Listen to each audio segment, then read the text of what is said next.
Hi there guys, thanks for coming back.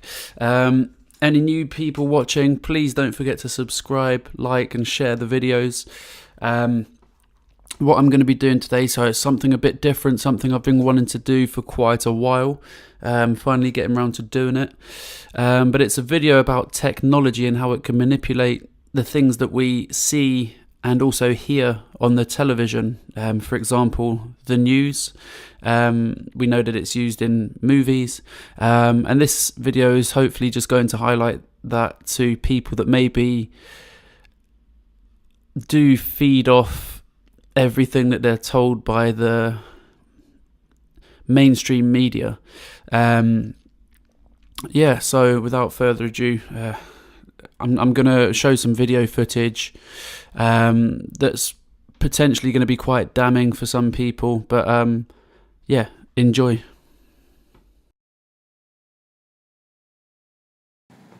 We present a novel real-time facial reenactment method that works with any commodity webcam. Since our method only uses RGB data for both the source and target actor, we are able to manipulate YouTube videos in real time. Here we demonstrate our method in a live setup. On the right, a source actor is captured with a standard webcam. This input drives the animation of the face in the video shown on the monitor to the left. A significant difference to previous methods is the re-rendering of the mouth interior. To this end, we resynthesize the mouth interior of the target actor using video footage from the training sequence based on temporal and photometric similarity. As we can see, we are able to generate a realistic and convincing reenactment result. Here we show a close-up of the footage from the previous live reenactment. The input video stream is shown on the left. Note that the target actor is re-rendered in a neutral pose. On the right, we can see the final output of our method.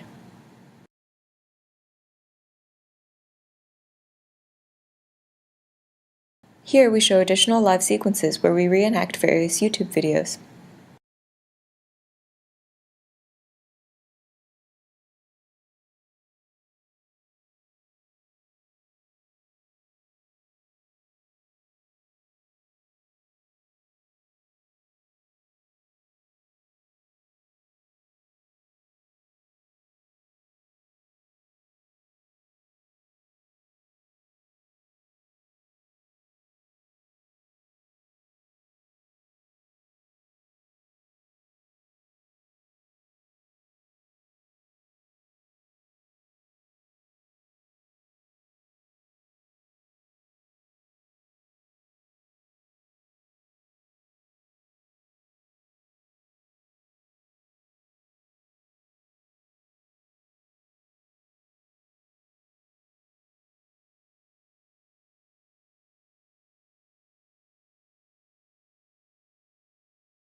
In order to evaluate our approach, we perform a cross-validation based on optical flow.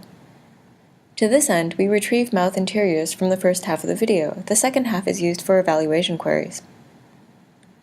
As we can see, our re-rendering error is very low. So as you can see guys, that's the visual element of the video today, how you can manipulate existing videos and have them look effectively exactly as you want them to. So again, just imagine this was being used on a television, live vision press conference.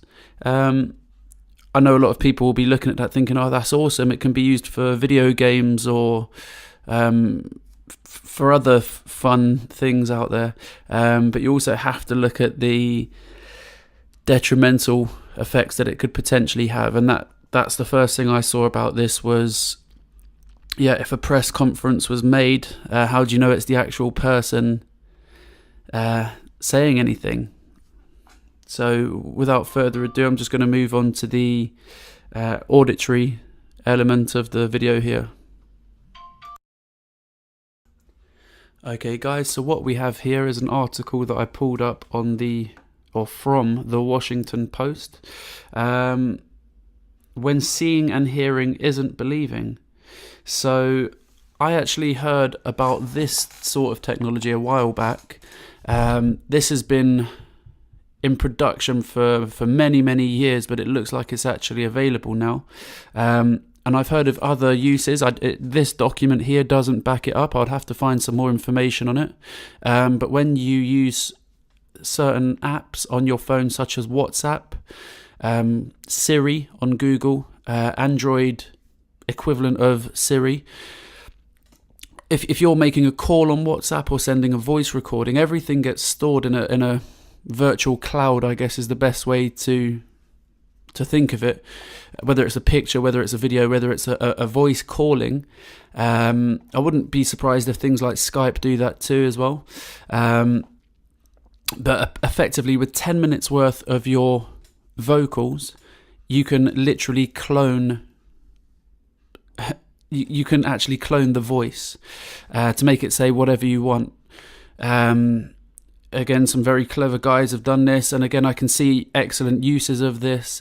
However, I can also see the detrimental side of it as well, where if you add the vocals onto the video bit that we just saw, the visuals, you've literally can create a famous person, for example, Obama. You can have a video of him doing a press conference, and you can attach these vocals to it with me wanting to say whatever I want. I find that pretty scary. Again, I know people are going to say, oh yeah, but this can be used for really cool things. Again, watch. I've got a video here, so have a little look at that, and yeah, you can see the cool side of it as well. However, try and just see it from the other angle that I'm putting all this together as well. Anchorman and journalist Neil Conan, recently retired from National Public Radio, may be the first broadcaster in history to have his voice cloned. So what's voice cloning technology all about?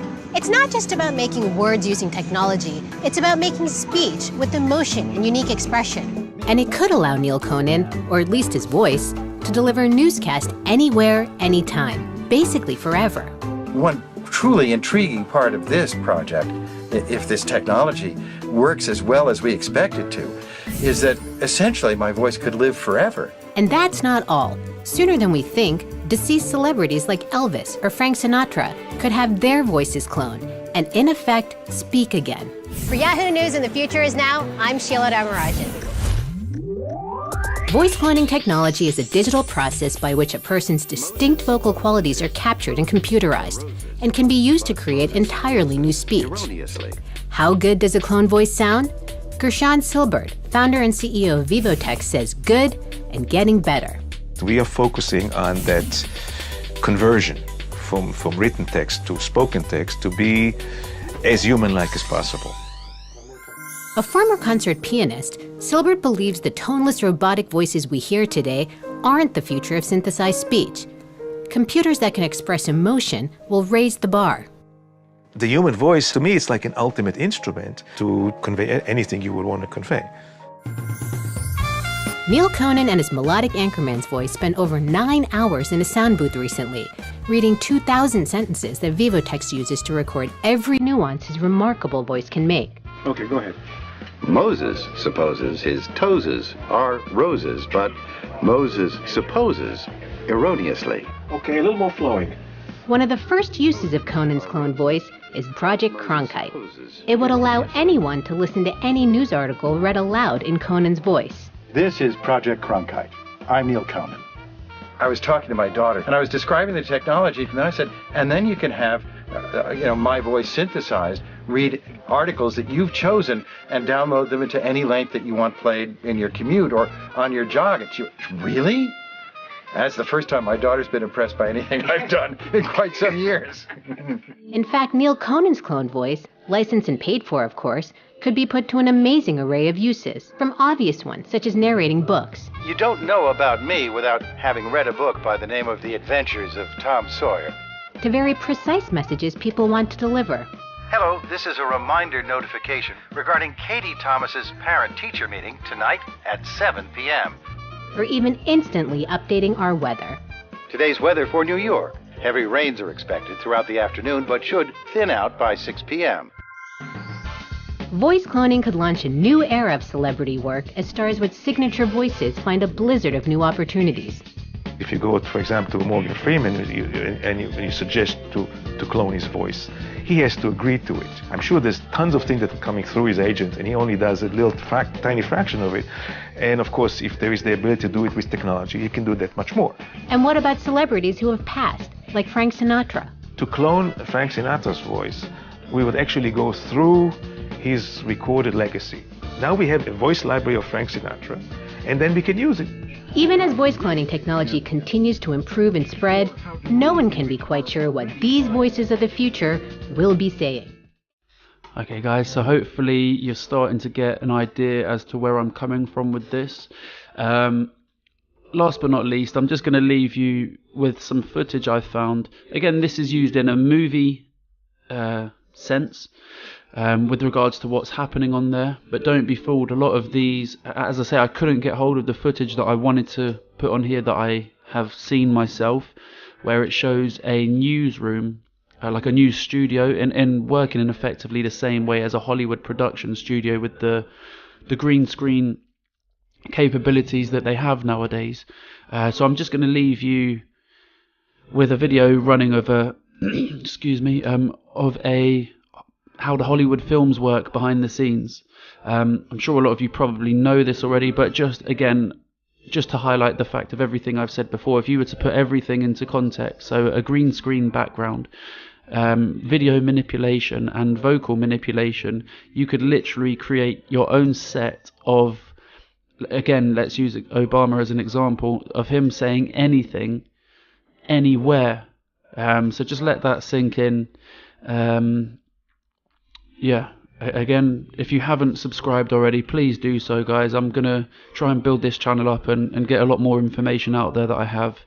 But yeah, thank you for watching it this far. Again, I'm just going to let the video roll. Thank you. Bye.